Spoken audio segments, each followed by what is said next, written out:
बड़ी खबर श्रद्धा मर्डर मामले से जुड़ी हुई, आपको बता दें जो जबड़ा बरामद किया था पुलिस ने वो श्रद्धा का हो सकता है। फोरेंसिक टीम की मदद ली जा रही है। साथ ही ये जांच अब मुंबई तक पहुंच चुकी है, जहां पर श्रद्धा ने रूट कैनाल कराया था, कैपिंग कराई थी। अब उन डेंटिस्ट की मदद ली जाएगी इस बात को पुख्ता साबित करने में कि ये डेंचर, ये जो शव का एक हिस्सा मिला है वो दरअसल श्रद्धा का है या फिर नहीं।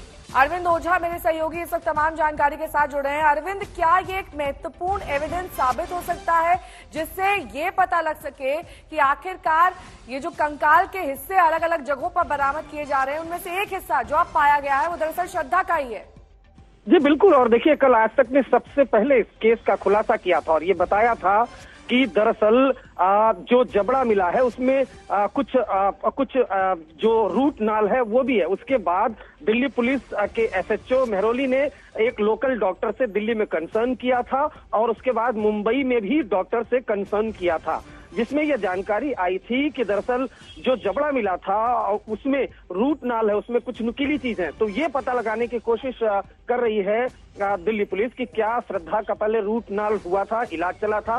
तो कहीं न कहीं एक महत्वपूर्ण एविडेंस है। उसके अलावा नेहा, मैं बताऊं जो अब तक की अभी एक्सक्लूसिव आज तक को जानकारी मिली है कि एफएसएल, दिल्ली एफएसएल के अलावा क्राइम सीन का मुआयना सीएफएसएल से भी दिल्ली पुलिस ने करवाया था। और बड़ी खबर है कि बाथरूम जहां पर आफताब ने श्रद्धा के कई टुकड़े किए थे उस बाथरूम से भी ब्लड के ट्रेस मिले हैं। तो ये अपने आप में बड़ी जानकारी। मैं लौटूंगी आपके पास। हिमांशु मिश्रा मेरे सहयोगी भी जुड़ गए हैं लगातार इस केस से जुड़े हुए। हिमांशु, सीएफएसएल की जो जांच है वो कहां तक बढ़ी है, फोरेंसिक क्या कह रही है और वो डेंटिस्ट क्या कह रहे हैं जिसने दरअसल श्रद्धा का रूट कैनाल किया था?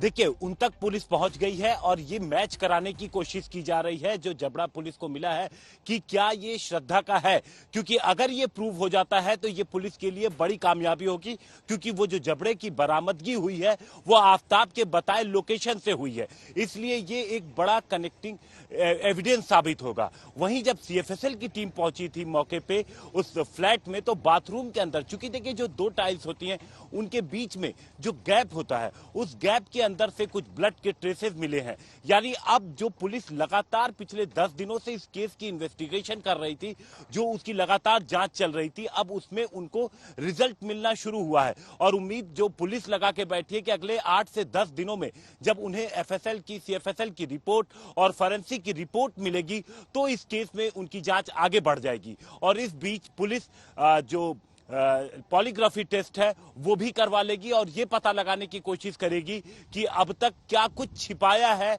आफताब ने दिल्ली पुलिस से। नेहा, ठीक है, बहुत बहुत शुक्रिया इस तमाम जानकारी के लिए आपका।